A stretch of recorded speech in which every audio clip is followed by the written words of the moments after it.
hiring Lue clearly worked out. You won a championship together. Was this the right move at the right time for the Cavaliers? Well, first of all, I'm going to be really clear. I'm not objective in this situation at all. I love Ty Lue like a brother. I'm here to a large degree because people know my name because we won a championship. And Ty did that taking over in the middle of the season for a coach who at the time was 30-11.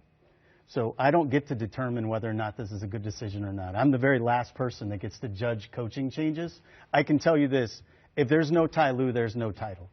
And I think it's really clear with what Kevin Love and LeBron James have already said, that they feel the same way as well. He was exactly the right piece at the right time. And I think organizationally, you have to have that fit with your coach. We're seeing how valuable that is with Coach Budenholzer now in Milwaukee and how all those pieces work together. How Steve Kerr and all those pieces in Golden State work together. The human being that Steve is, the human Bob is, the human Steph Curry is, it all works together, right? They didn't feel like they had that connection. And it's the organization's responsibility to pursue what they believe is best. And Kobe Altman was dealt a very bad hand when he took over after I left. And I feel bad that I put him in that situation to a huge degree. I think he's handled that situation with class and dignity the best he possibly can. No, I don't feel good about this move. And yet at the same time, I understand why you do it as an organization. It's a completely different team and a completely different fit of the pieces now. Well, Griff, you know, we live in a world where firing equals bad. It means you didn't do your job, you didn't do something you were supposed to do. So can you speak to the people about how this could be a positive in both situations, that other coaches and other GMs have gone on to have successful careers after being fired? Yeah, so it's fascinating. I look at it, to some degree, there's probably a sigh of relief on Ty's part. You know, when you've been coaching LeBron James, Kyrie Irving, and Kevin Love, it's a really difficult adjustment to go to coaching a very young team, and winning is not nearly as easy. So I think he's going to grow and get better from this experience because he was exposed to this. You know, it's really ironic. When David Blatt took over our team, we were a team that at the time was incredibly young in a developmental phase, very similarly. We were able to get LeBron to come back, and it changed our timeline, and it changed the window. And all of our urgency became, let's win now, because he was on a one-year deal year after year. And so literally the only measure of success was win this championship, and everything else was failure.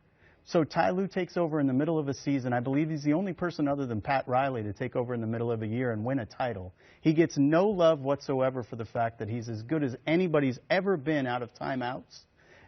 Particularly in playoff games, he was magical. And when you see that, and he gets none of the love because LeBron and Kyrie and Kevin are so good, you wish that he could have the experience of coaching a team like this and people could figure out how good he really is.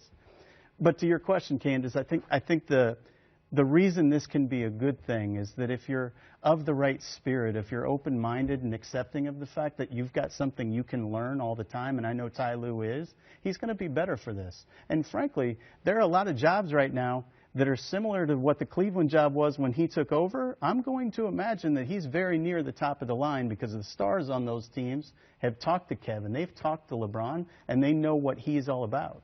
You know, and I agree with you, Griff. I think he'll be fine. But bigger picture, when you look at this Cavs roster, the philosophy moving forward, they're facing some challenging times.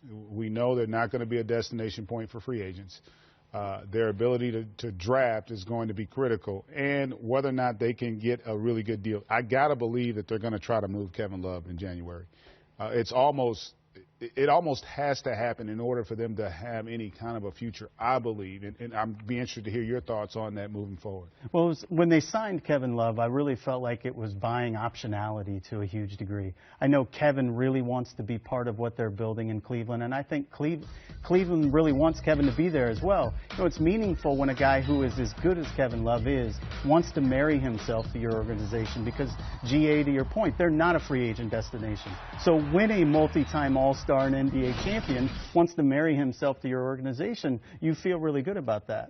But the contract he signed was a very good one. They worked together, Kobe and Kevin Love's camp, to ensure, I say his camp, it's his agent, obviously. And I feel like they've done a really good job of putting the contract together in such a way that they bought optionality. And if you are a team that's trying to win now, Kevin Love's piece of paper is a very attractive one. It's not an onerous number. It's not going to be in the 40s at any point. It's not one of those type of contracts. So I think they would be able to move him. The key is if they don't want to tank, they don't necessarily have to. They've got some young kids that they want to take a look at. I think Kobe and his staff are really interested in seeing some of the younger guys on this roster now. They're going to take a look at it, and I think Kobe will do a very good job of measuring the situation. And if there is an opportunity that makes sense, they'll capitalize. But I don't think this is going to be one of those situations where they sell out to strip it down. And I think to some degree it's because if you're going to play through the lottery, it's also really complicated to do that in a situation where you've got other young kids that are going to grow and not necessarily win.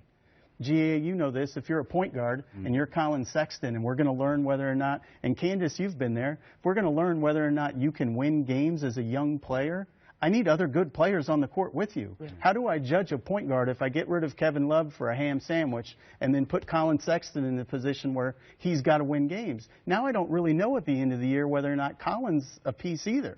So it's not binary. It's somewhat more complicated than that. If you were in the position today, what would your approach be with this team going forward?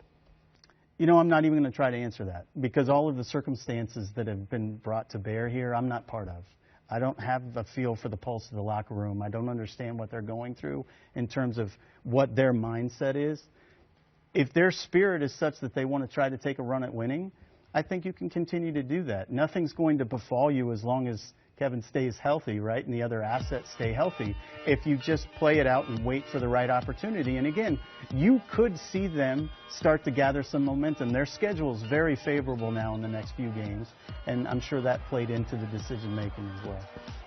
I don't think it's as rosy or as optimistic there.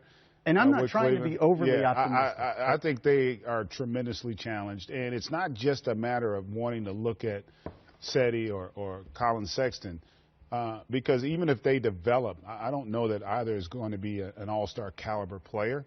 And so they're going to have to rebuild. They are, whether they try to tank or not, they are tanking. Yeah, they're in the midst of it now. They're not going to be very good this year. So the question is, what's the best scenario to allow us to have a bright future? And I don't see a scenario that makes sense as presently constructed where Kevin Love's a part of it. And I think partly why they did the deal with Kevin was for that optionality, so that they could potentially make a move and acquire maybe a couple first-round picks. Because at this point, that's all you're going to have to give your fan base. You know, and we all know Kevin Love's a terrific player. I mean, he's a stud. I think he's going to be a future Hall of Famer. Having said that, he's a complimentary star. And so for a guy of his talent, he's not good enough to be your best player and you be relevant. And so if I'm Cleveland, I'm thinking about what's my vision for our organization moving forward, philosophically. What style do we want to play? How do we want to go? And I think bigger picture, they got to be looking at finding a coach that can develop young players, because that's the other thing with Ty. Ty wants to coach, not teach. When you've gone to 4 straight finals and you've got a veteran-laden team, he can just basically say, we want to do X, Y, and Z, and a team can orchestrate that. When you got young players, you have to teach.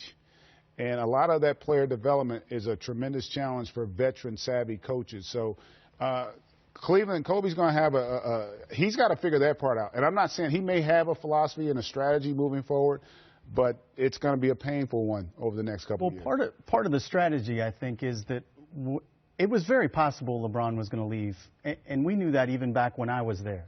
Because he was signing contracts 1 year at a time without giving a long-term commitment, it was fairly obvious the writing was on the wall. At some point, the organization was going to need to pivot. So when you look at their books into the future moving forward, they've got very clean books, even with Kevin Love on the books. After this season, they're going to be very well positioned to actually take on players, get assets for doing it. They're going to be able to very quickly pivot to full rebuild. So they don't have to do that today. And the worst thing you do is if you make a deal with Kevin or you make a deal with any of your other veterans that are going to be appreciated by playoff teams, if you make any of those deals, you can't get pennies on the dollar for it simply because everybody says you have to start the rebuild. Again, it's not binary. Look at what Boston did. Boston played the long game over and over and over again. They never completely tanked. They got Jason Tatum with someone else's pick because they did this in a very long, sustained, mindful way. Cleveland can do the same thing. It doesn't have to be all or nothing. And because they were in a position financially, and we had always put ourselves in a position where if LeBron left, there was going to be a pivot available. And they have that now. And so if they watch their players this year and it works, which I think many are going to be skeptical of, then they're going to be in a good shape.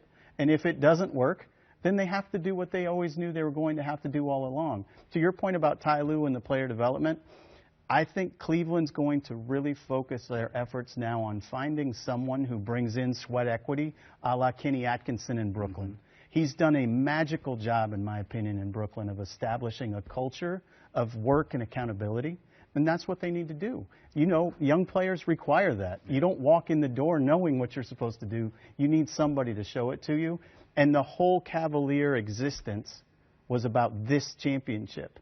It wasn't building an entire staff around player development. So it's going to take some time to get that done. LD is going to do a phenomenal job in the short term as a coach, and if he wants to be there long term, I believe he could build a terrific player development staff as well. But that's not what their focus has been on. So GA, you're right. It's going to take some time.